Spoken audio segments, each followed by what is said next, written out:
Hello and welcome to PointOrView. In a shocking revelation, European Space Agency has said the European-Chinese cooperation in lunar exploration could come to an end despite successful collaboration in the ongoing Chang'e-6 mission.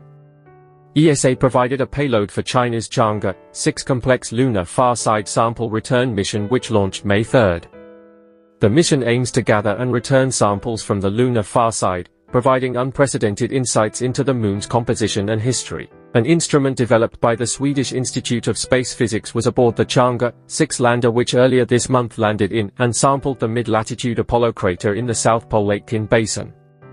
The European team working with the negative ions at the lunar surface, or NILS, instrument confirmed the success of their scientific mission. The payload made the first detection of negative ions on the lunar surface. The discovery of a new component of plasma at the surface of the Moon opens a new window for space physics and for human and robotic missions in an era of renewed lunar exploration, ESA said.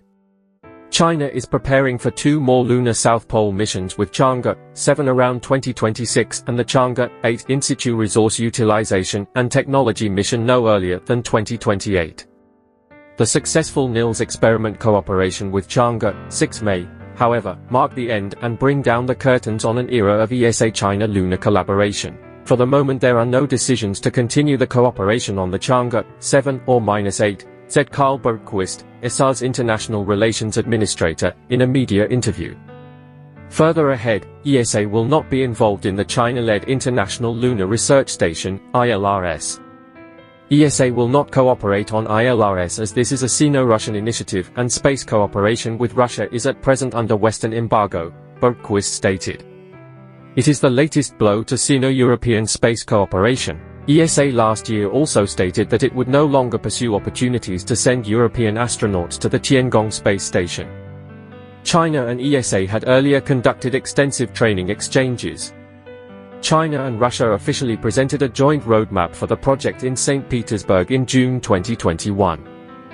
The Moon base is to be initially robotic, constructed via super heavy-lift rocket launches in the 2030s. It will also host crewed missions. Moscow and Beijing had eyed attracting ESA and its member states to participate in the project. The Russian invasion of Ukraine in February 2022 signaled an end to any cooperation prospects or possibilities. China has taken a leading role in the ILRS since 2022. The project's headquarters will be established in China. The China National Space Administration, CNSA, and its Deep Space Exploration Laboratory, DSEL, have been at the center of efforts to attract partners, at times avoiding the mention of Russia as a partner. Much of these efforts have been focused on the Global South, in accordance with China's broader diplomatic efforts. There are now 11 countries signed up, as well as other non-state organizations. Russian reports state that Turkey has also applied to join ILRS. Russia President Vladimir Putin recently signed a law on June 12 ratifying an intergovernmental agreement with China on creation of the ILRS. The European Space Agency meanwhile is engaged in the Gateway and Artemis programs. A number of its member states have signed the Artemis Accords. As many as 42 nations have now signed the accords. Artemis and ILRS projects and related diplomatic efforts can be perceived to be forming separate rival groups. However, there is a small degree of overlap. This includes Bahrain, an accord signatory, recently agreeing to cooperate with Egypt to develop a hyperspectral imager for Chang'e-7. In terms of post-International Space Station plans for human spaceflight, which had earlier included Tiangong, ESA has signed agreements on the Starlab and vast commercial space stations. It must be noted that cooperation with China will continue at least in the near future. The samples collected by China's historic Chang'e-6 mission are currently in lunar orbit awaiting a return to Earth. The samples are expected to reach Earth around June 25.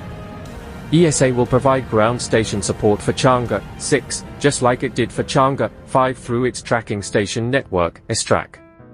The Mas Palomas station in Gran Canaria, Spain, will track the Chang'e-6 spacecraft as it returns to Earth around June 25. Kourou station in French Guiana tracked the spacecraft for several hours after launch to confirm its orbit. It remains to be seen if ESA might change its mind on cooperation with China or if China could somehow pursue European Space Agency to be part of its future lunar missions in some capacity. At the moment, either possibility seems unlikely. Well, that's a wrap. Thanks for watching, and I will see you in the next video.